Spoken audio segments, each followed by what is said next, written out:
వివేకానందరెడ్డి హత్య తెలుగుదేశం జనసేన ఇద్దరి ఆలోచనలో మాత్రం జగనే స్వయంగా మర్డర్ చేయించాడు. అదృష్టవశాత్తు జగన్ అక్కడ లేకపోవడం వల్ల జగన్ డైరెక్ట్గా చేశాడని చెప్పట్లేదు, కానీ మాటల్లో అయితే జగనే చేసేసాడనినే చెప్పేటటువంటి కాన్సెప్ట్. వాళ్ళు తీసుకొచ్చే వాదన ఏంటంటే జగన్ తర్వాత స్థానంలో వివేకానందరెడ్డి ఉన్నాడు కాబట్టి తను అక్కడ కడప ఎంపీ సీట్ అడిగితే తను రేపు పొద్దున ఆయనకి ఎంపీ సీట్ ఇస్తే జాతీయ స్థాయిలో చక్రం తిప్పేస్తాడు, జగన్కి ఎప్పటికైనా పక్కలో బల్లెమవుతాడన్న ఉద్దేశంతో జగన్ చంపించేశాడు అన్నటువంటిది ఒక ప్రచారం ముందు తెచ్చారు. ఆ తర్వాత అవినాష్ రెడ్డికి టికెట్ ఇచ్చినటువంటి జగన్మోహన్ రెడ్డి రెండోసారి వచ్చేటప్పటికి వివేకానందరెడ్డి ప్రాబ్లం ఫేస్ చేస్తాడంటే వివేకానందరెడ్డి టికెట్ తనకు కానీ లేకపోతే విజయమ్మకి కానీ షర్మిలకు కానీ ఇవ్వాలి తప్పించి అవినాష్ రెడ్డికి ఇవ్వడం ఇష్టం లేదని చిన్న కుటుంబం తరపున అతను డిమాండ్ చేశాడని, చిన్న కుటుంబం అంతా అదే మాట మీద ఉండేటప్పటికి అవినాష్ రెడ్డికి ఇక టికెట్ రాదని తెలిసి అవినాష్ రెడ్డి మర్డర్ చేసి ఆ విషయం జగన్కి చెప్పాడు త్రూ భారతి ద్వారా.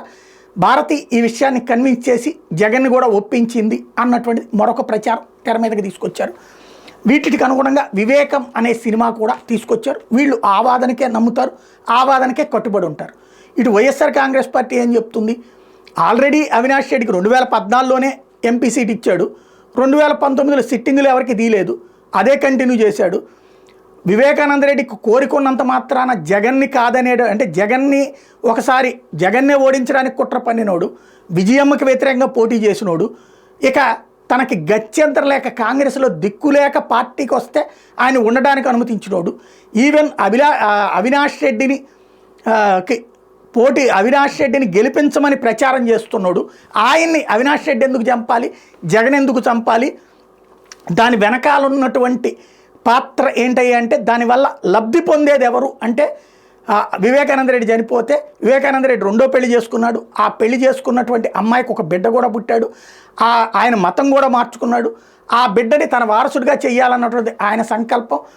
ఆ ఉద్దేశంతో ఆయన ఉండటంతో ఇంట్లో ఉన్నటువంటి వాళ్ళకి ఆస్తుల్లో వాటా తన పేరుతో ఉండేటటువంటి 25% వాటా అమ్మాయికి రాసేటప్పటికి కుమార్తె ప్లస్ అల్లుడు కలిపి మర్డర్ చేయించారన్నటువంటిది వైఎస్ఆర్ కాంగ్రెస్ పార్టీ వాళ్ళు చెప్పేటటువంటి ఇష్యూ.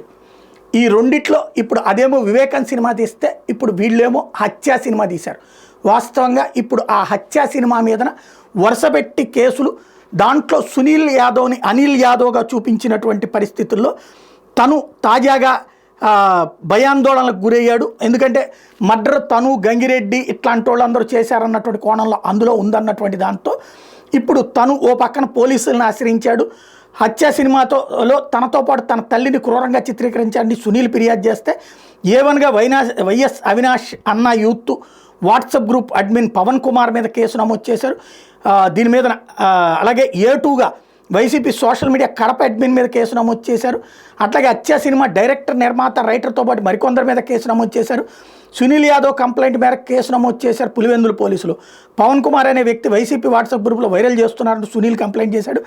హత్య సినిమాకి సంబంధించిన సన్నివేశాలు వైరల్ చేస్తున్నారంటూ ఫిర్యాదు చేసుకొచ్చాడు. వైఎస్ అవినాష్ అన్న యూత్ వాట్సాప్ గ్రూప్లో వైరల్ చేస్తున్నారంటూ సునీల్ ఫిర్యాదు చేసుకొచ్చాడు.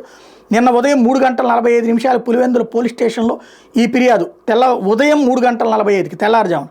అంటే ఇది అర్జెంటుగా సీరియస్గా తీసుకున్నట్టుంది ప్రభుత్వం. అమెజాన్ ప్రైమ్లో వస్తుంది ఆ సినిమా. కాస్త వాస్తవంగా అంతకు ముందే రావాలి, ఎలక్షన్స్కు ముందే వివేకంకి పోటీగా, కానీ అక్కడ సెన్సార్ రాకపోవడంతో ఆగిపోయింది. ఇప్పుడు సెన్సార్తో వచ్చింది.